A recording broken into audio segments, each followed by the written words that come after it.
The Cybercrime and Business Podcast is brought to you by Surfwatch Labs. Surfwatch Labs delivers cyber risk intelligence solutions that help organizations understand the potential for cyber attacks, determine the impact to their business, and proactively address threats head-on.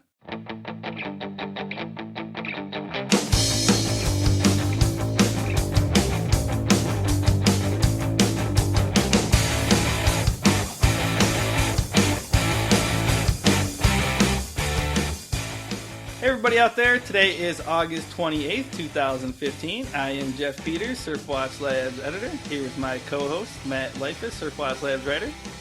A little bit later, after we cover the top headlines and some of the latest cyber news, we have an interview with Kasper Lindgaard. He is the director of research at Secunia, and they recently released an early look at some of the vulnerability trends to date so far this year. They released them, in conjunction with Black Hat. And so we chatted a little bit about some of those trends. I think they tracked more than 9,000 different vulnerabilities just over the first half of 2015. We just chat with him a little bit about what stood out in those vulnerabilities, what businesses need to be looking out for, what has changed, things like that. So that'll be coming up in just a few minutes. But first, I'll throw it over to you, my good buddy Matt, for the top cyber headlines from the week. Sure. Coming at number 3 this week, top trending industry targets, we have Thomson Holidays. The company mistakenly included personal information on 458 of their customers in an email, ultimately compromising this information. The email was sent on August 15th, so a little bit earlier this month. Compromised information included names, home addresses, telephone numbers, and flight dates. The company apologized for the error and said the error was identified very quickly and the email was recalled, which was successful in a significant number of cases. Coming in number 2, we had Web.com. The internet services provider announced a data breach of its networks that was first discovered on August 13th. In this data breach, 93,000 of the company's 3.3 million customers were affected. Compromised information included names, addresses, and payment card information. As a kind of side effect of the breach, customers of Network Solutions and Register.com are also potentially affected by the breach of Web.com. And the number 1 top new industry target for the week was Noel Biderman. Biderman's the CEO of Ashley Madison, and as everyone knows, Ashley Madison is all over news recently over the last couple weeks. And he made headlines this week after the leaked documents that have posted on the web show several emails that were from Biderman. One of the emails that's making a lot of headlines indicates that Biderman knew that one of Ashley Madison's associates hacked into the network of another website called Nerve.com. This attack took place on November 30th, 2012. Now, guys, I might butcher this, but I believe it's Raja Bhatia, who was the founding chief technology officer for Ashley Madison, discussed the attack with Biderman in an email. Those are the top cyber headlines from the week. So, Jeff, getting into it, we're talking about Ashley Madison, this Noel Biderman CEO. Just taking a look at the Ashley Madison situation, I'll call it. It's shaping up to be quite the mess. There's been all kinds of things going on. It seems like there's a new development happening every other day. So I thought maybe we could kind of go through what we have seen happen and discuss it a little bit and bring out some attention to what's going on with this so far. Yeah, we were off the previous couple of weeks, other than last week where we had our special podcast. So yeah, all this news has been happening. We really haven't had a chance to talk about it too much. Been a lot of data dumps, as I'm sure everybody out there knows. Emails with the CEO, all the customer information out there. We see a lot of that in their data. Everyone's talking about it. I think Ashley Madison has by far been the top trending target this week. There was a few data dumps, wasn't there, Matt? I know there's been the customer information, but there's also been a lot of corporate information out there. Yeah, and this, like you said, there's been two data dumps, and the second dump contained mostly source code, and in the second data dump is where like the emails that I was just referencing. That's where a lot of that information came from. Moving on from just the emails and the data dumps, some things have been happening with this information. Some cyber criminals out there, they're perpetrating these scams, and they're attempting to blackmail people. In a recent article from Brian Krebs, he reported that an internet service provider or an email provider out of Milwaukee, Wisconsin, noticed a spam message that was being sent to their subscribers. The message essentially said, "Hey, Ashley Madison was hacked. I have your information. If you don't send me 1 Bitcoin, which is about $225, I'm going to leak your information." One thing, Jeff, that me and you kind of discussed is, well, these are clearly scams. So if you are seeing something like this, the information's already out there. So this is just clearly a scam. If you're seeing something like that, if someone wanted the information, they could just do a little research and they could probably find it. The good thing about this is a lot of these spam attempts seem to be unsuccessful. This is just one example. There's probably several going on out there that we're not aware of. So that's one thing happening from this. What else, Jeff? Yeah, there's actually just been a whole lot of news. I guess one of the biggest things was on Monday, Toronto police said that at least 2 people may have committed suicide following the hack and all the information that's out there. Obviously, there's a little bit of speculation there because you never know why someone does something. But they also warned of this ripple effect, including a lot of these scams and extortion with all this information out there. And there's been a lot of high-profile figures. I guess that's one thing that's kind of bothered me about this hack is this hack, and even going back to the hacking team breach with the Italian surveillance company. You get a lot of privacy people who are really kind of up in arms about we need to protect our privacy and protect everyone's information. But then when breaches like this happen, or the Sony breach happens, or something, where there's public figures involved, everyone just kind of seems to disregard all that and just kind of have free reign digging through the data and writing all these articles and posting about it. So, I mean, not to get too off on my moral high horse there, but I just think that's kind of interesting that everyone's really pro-privacy until it's information that's really scandalous that they want to check out.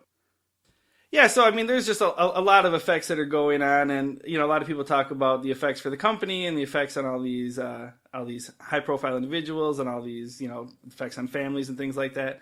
And that's kind of what this Toronto police, the acting staff superintendent Bryce Evans, he said in a press conference on Monday. He was just talking about how this breach is really going to have an impact on people's lives. He said we're going to now have hate crimes that are a result of this. There's so many things that are happening. And, the reality is this is not the fun and games that it's been portrayed. Just reiterating that point that, this is a pretty serious breach just on a whole variety of fronts. And I know that there's been, obviously lawsuits every time something like this happens. I think there's been a couple lawsuits that have been filed against Ashley Madison, right? Yeah, a couple lawsuits. Most recently, there was a proposed class action lawsuit from an anonymous Ashley Madison user. This John Doe lawsuit claims the user's been a member since 2012. The argument for the lawsuit is that Ashley Madison failed to take necessary and reasonable precautions to prevent hackers from breaching the company's files and releasing millions of user profiles. Another argument that they bring up, and, unfortunately it might have a little bit of merit, they also cite the recent rise of massive security breaches on the internet. And as you know, Jeff, and we talk about this every week, cybersecurity is becoming a much bigger deal. There's a lot more people aware of what's going on, and that's also being used against Ashley Madison. There was another proposed class action lawsuit filed from a Canadian law firm. In this particular case, the Canadian law firm is seeking $557 million in damages. But it's important to note that so far, no lawsuits have been granted class action status by any court. Throughout this whole process, a lot of reports are pointing to that Ashley Madison could be in a lot of trouble over this, and that they could be crippled by these a potential class action lawsuit. I think there's some merit here. They were promised that their information would be protected, and clearly it wasn't. Yeah, and Ashley Madison, they've put out a bounty. I think it's $500,000 worth of Canadian money for information on the hackers. But there's been a couple articles that popped up the last couple of days. I think it was just today that Brian Krebs put out an article tying this Twitter account to the breach of Ashley Madison. And then John McAfee, he claims that it's a lone female insider that was behind the breach. And he had some interesting reasoning behind it, especially for the insider, but we were all kind of getting a chuckle at the office about the female side of things because he kind of went on this rant about Valentine's Day, and one of the perpetrators is described as spitefully joining Ashley Madison the day after Valentine's Day. And so he says, anyone who's ever had a significant other knows that women rate Valentine's Day higher than Christmas, and men think so little of it that they have to remind each other the day is nearing. To call an act the day after Valentine's Day spiteful is a thought that would enter few men's minds.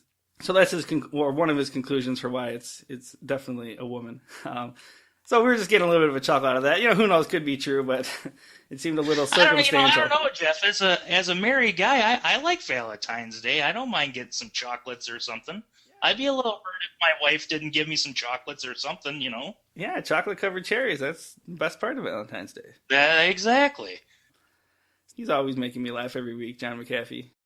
But, there's, he had some good arguments in that article as well. The funny thing to me, just today I read an article, and, everyone's talking about Ashley Madison. Everyone's making a big deal out of it, rightfully so. And there's a lot of talk about these lawsuits, and, there's been a lot of claims of, fraud just in terms of the full delete option and the people paying for it and maybe not getting what they're buying. But there's also been a lot of articles talking about all these female bots that were on there. I guess there was about 5.5 million female profiles, which is far, far less than the number of male profiles. But this Annalee Newitz at Gizmodo, she dug through those 5.5 million profiles. And this article I saw today, she concluded that out of the 5.5 million female accounts, roughly 0% had ever shown any activity at all after the day they were created. So, wow. It's just interesting to think. And there's been other articles talking about staffers, creating thousands of female profiles. But I just thought that was interesting that, we've had all this stuff going on about the website, but seems like from the outset, people looking to cheat really didn't have much of a chance. Yeah, I bet you're not going to see any statistics from Ashley Madison, like something you'd see like on a legit dating site, how they kind of quote like, how successful they are. I guarantee you're not going to probably see any stats from Ashley Madison saying how successful people were in cheating on their significant others. So yeah, John was able to find 6 affairs in just his first 2 months. You're not going to see stuff like that. Right. Yeah. So that was the big story. Obviously, everyone's talking about it. I'm sure everyone's going to keep talking about it the next couple months. And if we get new developments in there, we can mention them on the podcast. But another big story we wanted to get to was this FTC ruling that got handed down on Monday. I didn't get a chance to look into this too much, Matt. But I don't know, did you get a chance to find out what this ruling was and the impact it has on businesses? I did. And to be honest with you, from my position, this could be pretty impactful towards business. A U.S. federal appeals court ruled on Monday that the Federal Trade Commission has the authority to, quote, punish firms for failing to protect their customers' data. And let's get a little background information why this is important. First of all, the decision was made by the U.S. Court of Appeals for the Third Circuit. The ruling stemmed from a lawsuit filed by the Federal Trade Commission against hotel operator Wyndham Worldwide. Wyndham suffered 3 separate data breaches in 2008 and 2009, which racked up about $10.6 million in fraudulent charges for Wyndham customers. The Federal Trade Commission originally sued Wyndham in 2012 over the lack of security that led to its massive hack. But before the case proceeded, Wyndham appealed to a higher court to dismiss it, arguing that the Federal Trade Commission didn't have the authority to punish the hotel chain for its breach. The Third Circuit Court's new decision spells out that Wyndham's breach is exactly the sort of, quote, unfair or deceptive business practice the Federal Trade Commission is empowered to stop, which sent Wyndham back to face the Federal Trade Commission's lawsuit in a lower court. So what I'm taking from this, Jeff, Federal Trade Commission wanted to show Wyndham Worldwide that, hey, your cybersecurity practices directly led to you being breached, and a court held it up. So what this means for the future, a lot of it's speculation because, nothing's happened yet, but number one, will be able to keep this? Is it going to be appealed somewhere else? Number two, are they going to do this to other companies that are, kind of lackadaisical on their cybersecurity? And number three, is it a good thing? Is this what businesses need to, kind of force them to be more aware about cybersecurity? I thought it was an interesting topic, and I bet we're going to talk about this again in the future. Yeah, and it's definitely an important ruling. From the little bit I was able to read up on it, I think a lot of people have assumed that the FTC had this power, and there's just been sort of this debate, and that's what this ruling is about, basically saying that, yes, the FTC does have this power to impose fines and regulate around these unfair, deceptive business practices, including related to cybersecurity. So it'll be interesting to see going forward if that has any impact. The ruling is more about whether the FTC is going to actually be allowed to punish the company or allowed to punish companies in general, and not specifically about this case. So that's still got to go to court, and we'll see how that plays out. One other interesting thing that I saw in the Wired article on this was Berkeley law professor Chris Hofnagel. He said that even if Wyndham does eventually lose this case against the FTC, that it might, instead of a fine, just face the kind of privacy probation that's a frequent outcome of the FTC's privacy suit against firms, where they might closely oversee data protection systems for periods, up to 20 years. So some kind of combination of that oversight and fines is something that could be possible for businesses out there, and something that they should definitely be aware of. Those are probably the two biggest stories that Matt and I saw this week. But there's also a lot of other cyber news out there. Obviously, there's just so much every week. So before we get to the interview with Kasper Lindgaard from Secunia, we'll just really quick run through some of the other advisories and cyber news stories that we saw. Was there anything that stood out to you on the advisory front that you wanted to quick mention, Matt? Yeah, there was. And let's start off with two alerts that were posted this week to Surfwatch Labs customers from our data analysts. The first alert focused on a Stage Fright 2 and silent attack vulnerability.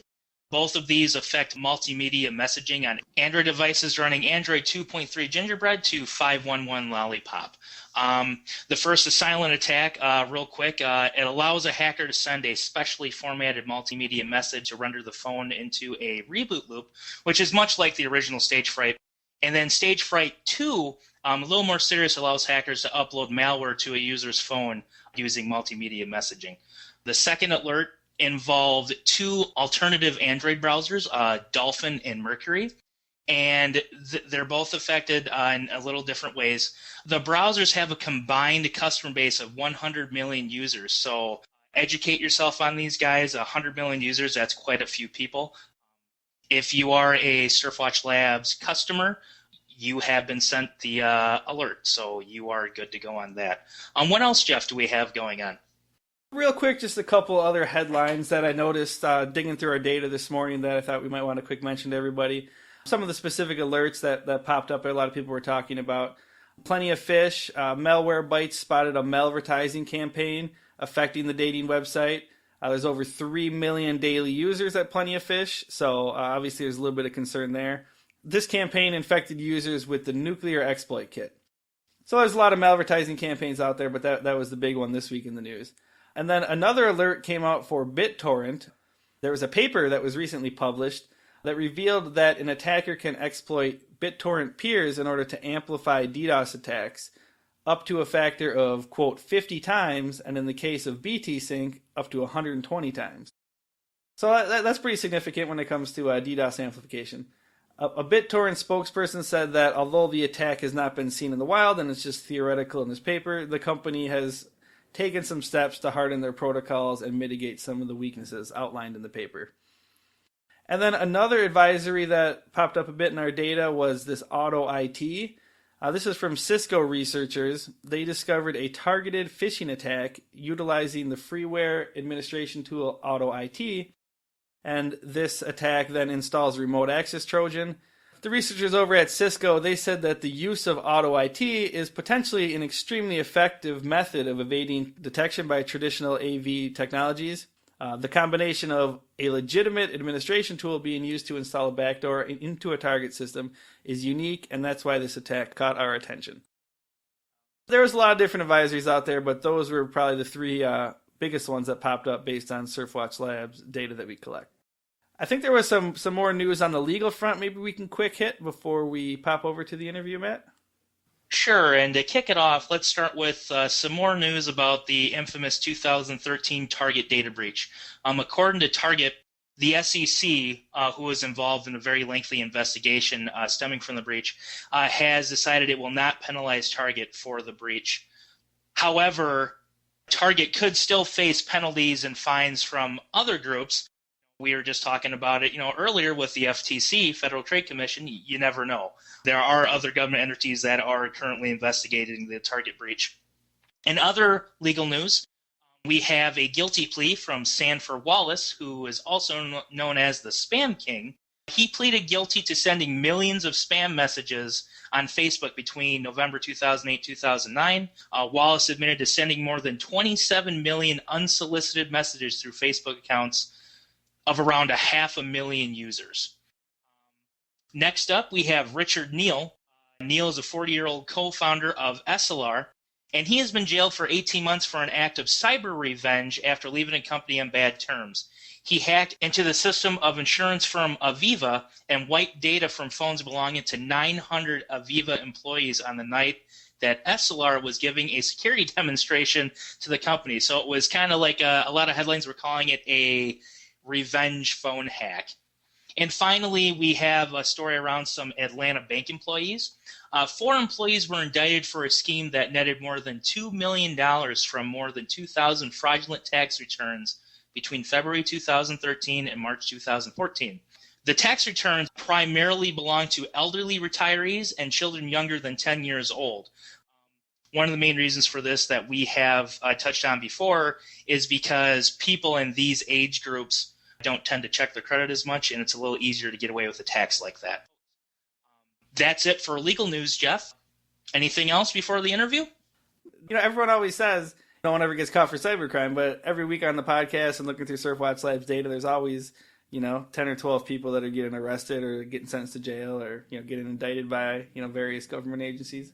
Yeah, well, we know that we kind of get to cheat, though. We get to use all of Surfwatch Labs data to come up with so we're pretty well informed. So a lot of people don't have that. All right, now coming up, we have our interview with Kasper Lindgaard. He is the Director of Research at Secunia, and we talk about all the vulnerabilities from the first half of 2015.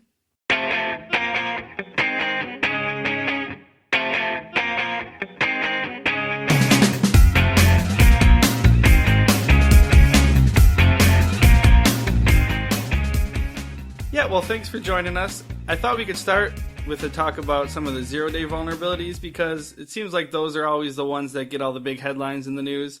And according to your guys' findings, there were 15 zero days in the first half of the year. Just wondering if that number surprised you at all? So, Jeff, first of all, thank you for having me. And yes, we're not that surprised by the numbers. What we saw last year in 2014 was that there were an increase compared to the previous years, and we kind of expected that increase or at least the same level to continue into 2015. And the reason we kind of expected that is there's a lot of focus right now on government hacking and the different hacking groups using these 0 days attacks to achieve their goals. We see a lot of enterprises getting hacked. And I think the surprising takeaway from this would be if we didn't see an increase, because then we would have known that there were a lot of 0 days being used, but we were just not discovering them. And the prime example of this is the hack of the Italian company Hacking Team, where I think there were 6 0 days that was disclosed from them. So we kind of expected the number. Along with the Hacking Team breach, there was a lot of Adobe Flash 0 days, and everyone's really been talking about that. And it seems to me like at least that's where everyone's focusing all their attention. There's been a lot of criticism. I'm just wondering your thoughts in general. Do you agree that Flash is the big concern for users, like a lot of people out there are saying? Flash is definitely a big concern. So are other products such as Oracle, Java, also in general products which have a wide user space across different platforms, because that allows hackers to hit more users with the same hack. They might only need to be tweaked a little bit to both affect a Linux platform and a Windows platform. But in general, overall, most of the hack is the same way. So a product like Adobe Flash is definitely a pretty big thing to have a lot of 0 days in. And I think history kind of shows that Adobe has a problem when it comes to ensuring proper security. Month after month, we see vulnerabilities being reported in Adobe Flash. And if we go some years back, then we saw that it was in Adobe Shockwave. So I definitely think that Adobe needs to look into how they do security in their products. And I just don't want to call out Adobe. Almost all vendors have this issue. We just see Adobe names out there so much because their applications are so widely used. And just wondering if you could clarify a little bit, like the difference between a 0 day and a regular vulnerability, because we were actually chatting about this with our team here, just kind of debating what should be a 0 day. For example, you guys found 9,225 total vulnerabilities in the first half of the year, but only 15 of those were 0 days. So if you could just maybe explain what the difference is for our listeners. That's a very good question, because the thing in the industry, there is hundreds of different definition of what a 0 day vulnerability is. So for Secunia, the one we see as the correct interpretation of a 0 day, then it's a vulnerability that is being exploited in the wild prior to disclosure, which means that in theory, 0 day vulnerability can both be either patched or unpatched at the time of disclosure. That is not the point. The point is that it's been exploited in the wild prior to the disclosure. Wondering, maybe moving on from 0 days, if there's anything else that really stood out to you in the research that you wanted to chat about? We have done some number digging on a lot of areas. And one of the ones that surprised us the most was the numbers we ran on third-party libraries. A part of our yearly vulnerability review, we looked into the vulnerabilities in OpenSSL that reported last year. It, of course, all started with our all-time favorite Heartbleed, which kind of woke up the community regarding vulnerabilities in OpenSSL. And what we saw in Secunia, because what we do is we sit and watch this and monitor this and alert our customers about this. And what we saw is that when Heartbleed was released and OpenSSL released the patches for Heartbleed, almost all vendors were caught by surprise. So they actually didn't know which of their products were using OpenSSL, and if they did, which version or branch was it actually running of OpenSSL. So it took them quite some time to actually start alerting their customers, and some extra time before they actually start rolling out patches for Heartbleed, even though the patch was already available upstream. So what we did is that we then compared the response times for all the different OpenSSL security releases that there were last year. And to come to the conclusion of this is that what we saw is that there is actually no pattern. What we expected is that the vendors would become better and better at patching the OpenSSL vulnerabilities in their products, but they actually didn't. There were no pattern. One vendor did become better, a second vendor become better and then worse, and a third vendor just became worser. Upon that, what we also saw is that for Heartbleed, we had over 700 products that were affected by Heartbleed. But if we take one of the releases of OpenSSL from this year, well, then we only see around 70 to 100 products being reported vulnerable, which means we have a gap of 600 products, which there is no information about there. It might indicate that some of them are not vulnerable anymore to the new ones, either because they moved the work away from using OpenSSL or the brands they're using are not vulnerable. But the gap of 600 products clearly tells us that there are vendors out there who have vulnerabilities in their product, but are not disclosing this to their customers. Yeah, that seems kind of surprising to me. Like, I would imagine too that they would also improve at what they're doing. I don't know if you have any thoughts onto why they're not. It seems like from last year's report, they didn't even know what libraries were in their products. I mean, that seemed kind of concerning to me. Yes, that was also the question we asked ourselves. Why is there no pattern? Why are they not becoming better? So we kind of looked into what also happened last year. And one of the new trends that really started last year were the nicknaming of vulnerabilities. So we saw that with Heartbleed. We saw the massive media attention there was around Heartbleed. That also made companies more aware of this, but also that if they didn't report on this properly, then the media would likely come after them. So we also saw this when it comes to the shell shock, the vulnerability there was in Bash. We saw here that a lot of windows where we normally don't see any security reports from, they were out there suddenly reporting about this. So what we kind of concluded is that when there is media attention, the vendors are also better in communicating to their customers that if they are affected or not. And that is likely because their customers see this in the media and then they ask the vendor, say, are you affected by this? And then they report it. So that is our guess on a proper explanation for why we see these numbers. So my guess is that if we get another big vulnerability in OpenSSL that gets a nickname and media attention, we would see the same amount of products being reported vulnerable again, which is of course a very big issue. Another area you guys talked about in the press release was Android versus iOS. I thought it was kind of surprising to me, at least, that you guys found far more vulnerabilities in iOS.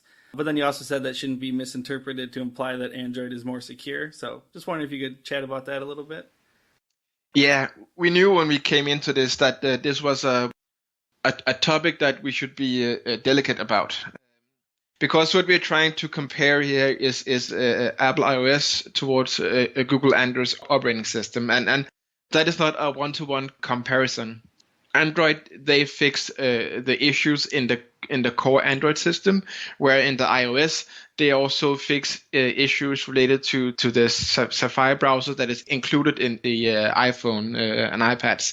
So there will automatically be more vulnerabilities reported in iOS than in Android. So the big thing you should focus on here is actually, well, how is the patch cycles?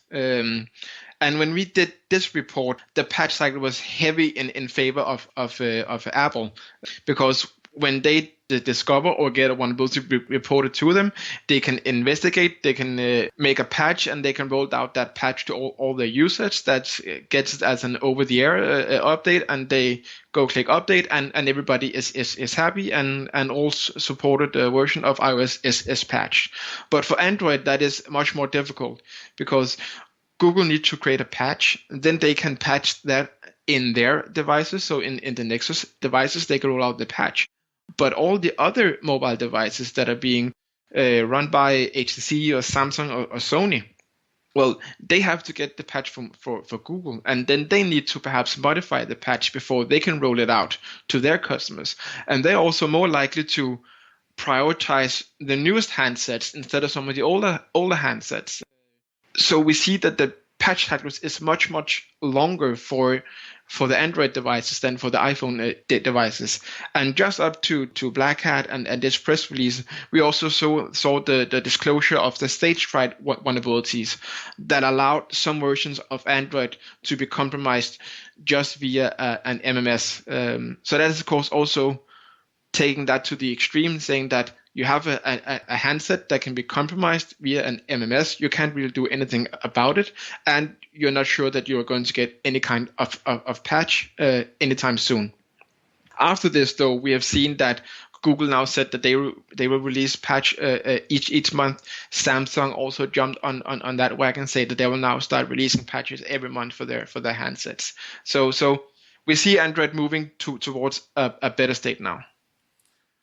Yeah, so I just kind of wanted to take sort of a big picture view here. Like, I believe in the release you said that it's an extremely complicated task to keep your corporate environment fully patched at all times. So if you're a business out there listening to this and you're concerned about vulnerability management, and we're talking about all these different vulnerabilities, is there one or two takeaways that you can give them in terms of things that they should do or that might be helpful to kind of navigate that complicated environment? Yeah, I mean, if you just take a helicopter view first, and then we can see that last year in 2014, there was around 17,000 vulnerabilities reported by us.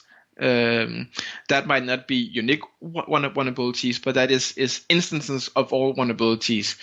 For example, we don't count Heartbleed as one vulnerability, we count it as one per product that is affected of it. And that is kind of also what reflect then when we view enterprise products. Because the normal focus for a lot of security departments in the companies is a focus on patching Oracle Java, patching Flash, patching Windows servers. But they often kind of forget some of all of the enterprise products. So what we did is that we looked into how many different products have we recorded vulnerabilities for some of the big enterprise vendors such as HP, IBM, Hitachi. And just to take out one vendor, in 2014, we have reported vulnerabilities in over 350 different IBM products. So if the different companies only focus on the big 10 or the big 5, they forget all the other niche products that are being used by a certain part of enterprises. So the takeaway here is that you need to have a damn good partner when it comes down to vulnerability in intelligence, because it is impossible for 99% of all companies out there to do this alone. Is there anything else you wanted to chat about, or stuff you think we might have missed? I mean, I think what we could also just briefly discuss on where we see the trend going this year regarding to the amount of vulnerabilities and how much there is to keep an eye out. And so far, we are actually very much on par with what we saw last year. So we kind of guessed that the overall numbers that we saw last year would continue into this year. So around those 17,000 different vulnerabilities when we get to the end of the year, and more likely more 0 days this year than we saw last year. Mm-hmm. All right. Well, thanks for taking the time, Kasper. We appreciate it. You're welcome. And just one last thing. Remember that one of the best security tips that there is out there is remember to patch your software. Thanks for listening to this week's Cybercrime and Business Podcast. As always, you can find us on all the major podcasting sites, as well as iTunes and YouTube. And for more information on all the data that we talk about each week, check out surfwatchlabs.com.